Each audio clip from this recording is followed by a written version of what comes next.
Bonjour à tous. Alors, juste un petit complément par rapport à ce qu'on a vu la dernière fois. Dans la suite de Siman Sadikret, Yvav Khanroch nous dit que tout ce qu'on a dit qu'on laisse le temps au lové pour pouvoir révoquer son shtar, pour pouvoir annuler son shtar, tout cela, c'est lorsqu'une personne, elle dit attendez 2 secondes, je vais emmener une preuve. Je lis la Shon Shulchan Aruch, Bamel Barim Amurim, tout ce qu'on a dit, Kshaya, Kol Tish'im Yom Nishpat Veomer, lors des fameux 90 jours dont on a parlé la dernière fois, les 90 jours de Nidouille, que la personne n'est pas venue alors qu'on lui a déjà laissé le temps pour emmener ses preuves et qu'il ne l'a pas fait, c'est lorsqu'il dit Ata avireya ve'vatel ashtar, attendez-moi, j'emmène une preuve, je vais annuler le shtar, laissez-moi encore un peu le temps. Avalim Amar, Eini ba le beddin, je ne viendrai pas au tribunal, vous pouvez m'oublier. Miyad kotvina drachta, c'est-à-dire qu'on ne laissera pas le temps qu'on a vu la dernière fois, j'ai dit plus 90 jours de nidouille.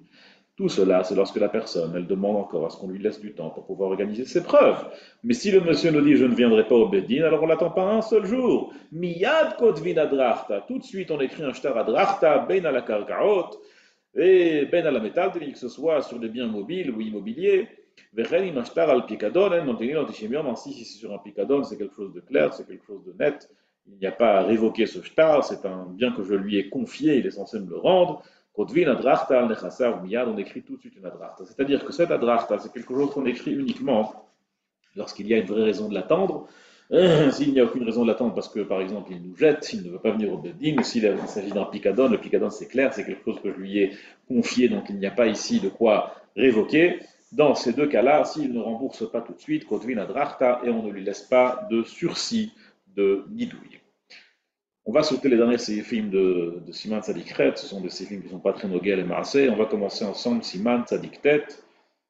Que se passe-t-il lorsqu'une personne, elle dit qu'elle n'a pas de quoi payer? Ça arrive. Je n'ai rien à dire sur le shtar c'est un shtar mekouyam, il y a des témoins, il y a tout. Mais je n'ai pas de quoi payer, le love ne dit j'ai pas, je suis insolvable. Qu'est-ce qu'on fait dans ce cas-là? Omer Maran Shulchan Aruch. Tout ça c'est basé sur une Maran, Maseret Ktuvot Daf Memvav. Si le love n'a rien à dire sur le shtar est un shtar parfait et le love il est tout à fait d'accord que le shtar est un shtar parfait. Il dit juste j'ai un petit problème technique, je n'ai pas de quoi rembourser. Si on ne trouve rien chez le lové au-delà de ce qu'on a essayé de lui tirer, qu'est-ce qu'on fait? Les Géonim ont instauré un serment que le lové doit prêter pour nous assurer qu'il n'avait rien de caché. Parce qu'une personne qui dit qu'il est insolvable, c'est beau et bien, mais il faut encore s'assurer qu'il soit insolvable. Quelle est la solution? Les gens ont peur d'une chevoie et forcément, ils ne font pas une chevoie sheker, et donc comme ça, on sera rassuré que Bémet, il ne cache pas des millions dans les îles Caïmans. Et dans ce cas-là, il fera une chevoie, qu'il n'a pas caché ailleurs, qu'il n'a pas donné en cadeau à quelqu'un.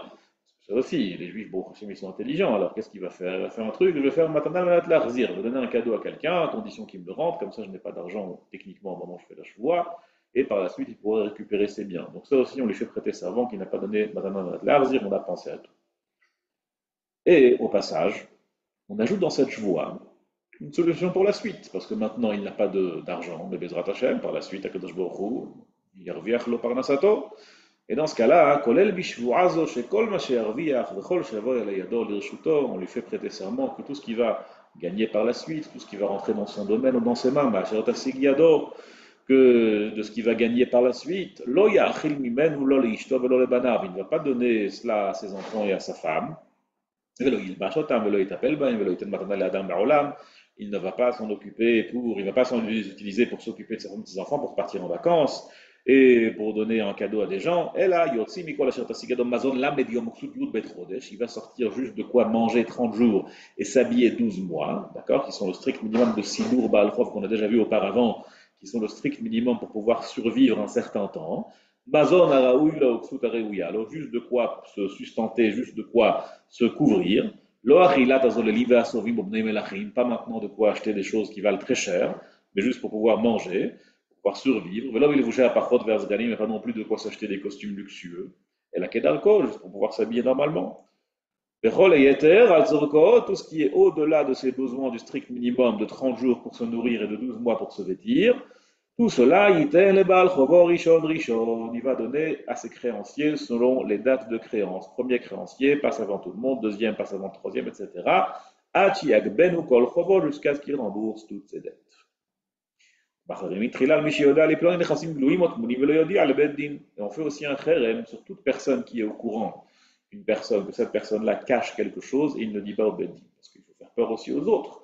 Si quelqu'un est au courant que ce monsieur-là a réussi par un stratagème à passer entre les mailles du filet de sa joie et de cacher malgré tout quelque chose, il a par exemple inscrit quelque chose au nom de ses enfants, ou je ne sais quoi, il a donné à quelqu'un, à un de ses amis, une vraie matana. Si quelqu'un est au courant que ce monsieur-là cache des biens, il faut qu'il vienne au Beddin, sinon il est en kherem. Cette joie-là, nous dit le Rambam, au nom de la Gemara Masechet Ketubot Daf Tzadik Dalet, que s'il a plusieurs Baal Chov, il suffira de faire une seule fois. Il ne faudra pas besoin de faire cette joie par rapport à chaque Baal Chov, encore une fois et encore une fois. Nous dit le Rambam, si, par exemple, on a fait faire une choix à quelqu'un et il a prêté serment qu'il n'a rien chez lui, mais on a oublié de lui faire prêter serment sur la suite, que lorsqu'il va gagner quelque chose, alors il va aussi s'organiser pour le payer. S'il a oublié de faire cette choix, tous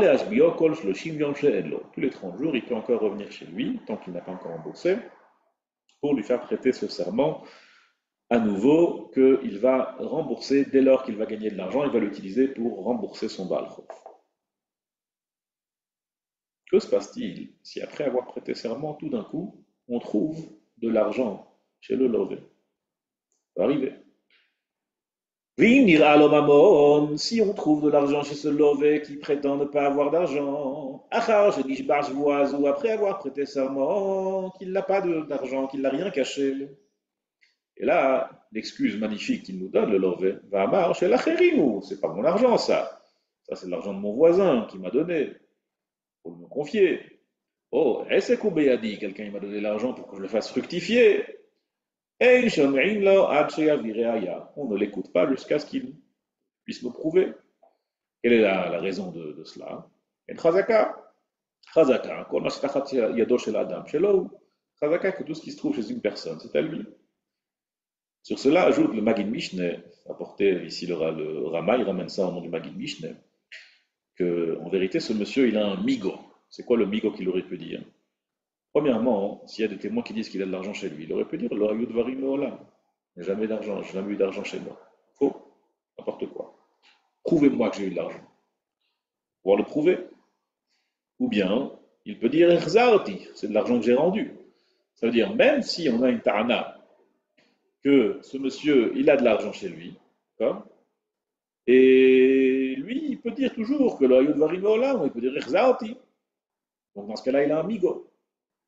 Aval, évidemment, on parle qu'il n'y a pas de témoin. Je dis témoin, c'est faux. Parce s'il y a des témoins, alors c'est un migo comme Edine. Et s'il n'y a pas de témoin, si juste il y a une ta'ana de la part du malvé qu'il a vu des biens chez lui, et l'autre dit oui, c'est vrai, mais c'était un essek, ou c'était pas un moi, c'est un picadon, dans ce cas-là, c'est un migo. Mais c'est un migo comme chazaka. Pourquoi comme chazaka? Parce que chazaka, kol mashtachat yado chez la dame, chez l'eau, tout ce qui se trouve chez une personne, chazaka, c'est à lui. Et donc, puisque c'est un migo comme chazaka, le migo, il est annulé, et donc il ne sera pas néman de dire que ce n'est pas à lui. Ça, c'est le Rava Magid qui est rapporté par le Rama. Tshuvat Arosh, il n'est pas d'accord avec cela. Le Rama, il ramène Yesh Omrim, qu'il y a la Tshuvat Arosh, qui dit qu'il est oui néman de migo. Dans un cas où le malvé, il est Toen, qu'il a vu le Nechassim chez lui, et que le monsieur dit oui, j'avoue que, que j'ai des choses chez moi, mais ce n'est pas à moi, c'est un picadon, c'est un essai, quoi que ce soit, eh bien dans ce cas-là, il sera Neman de Migo. Quel Migo? Migo qu'il aurait pu dire c'est faux. Migo qu'il aurait pu dire je n'ai jamais rien eu chez moi. Migo qu'il aurait pu dire je l'ai rendu. Ça, c'est le Tchouvat Arosh. Lui, il pense qu'il y a oui ici un Migo, ça ne s'appelle pas Migo mais Korfazaka, il faut comprendre pourquoi. En tout cas, le Shach nous dit qu'en vérité, il n'y a pas du tout de machloket. Pas de machloket entre les deux Yeshomrim du Rama. Le Rama, il l'a amené en tant que Yeshomrim, mais il dit le Shach, moi je pense qu'il n'y a pas de machloket. Il dit le Shach, en vérité, le Tchouvat Arosh et le Rama, il ne parlent pas du tout de la même chose.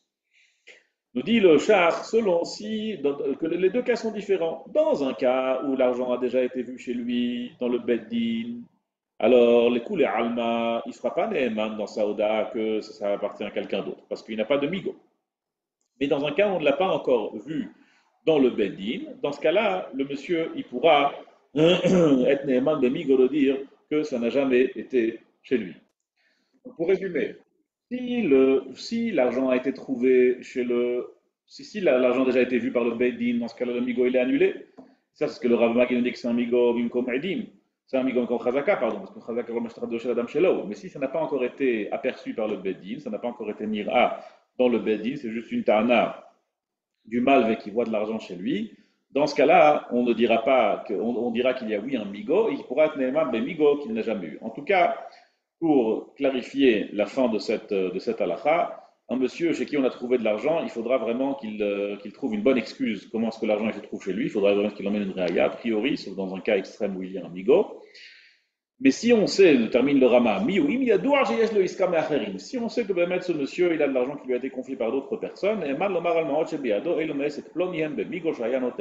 ce cas-là, il sera wineman bemigo, évidemment, lorsqu'une personne, on sait que des fois, on lui confie de l'argent pour qu'il le fasse fructifier, dans ce cas-là, il sera neman bemigo qu'il l'a déjà rendu, et dans ce cas-là, même s'il y a une chazaka, puisqu'on sait que ce monsieur, des fois, il fait des iskaot, il fait de l'argent, il fait des affaires avec de l'argent qui ne lui appartient pas, il pourra être Neyman de Migo, que cet argent ne lui appartient pas, Migo qu'il aurait pu dire qu'il l'a rendu, et dans ce cas-là, il sera Neyman. Le seul cas de figure dans lequel il ne sera pas Neyman, c'est dans un cas où on n'a pas cette habitude que ce monsieur-là ait fait fructifier de l'argent. Dans ce cas-là, il n'aura pas de Migo parce que c'est un Migo comme Chazaka, et dans ce cas-là, il devra payer, et on considérera que cet argent qui a été trouvé chez lui, lui appartient.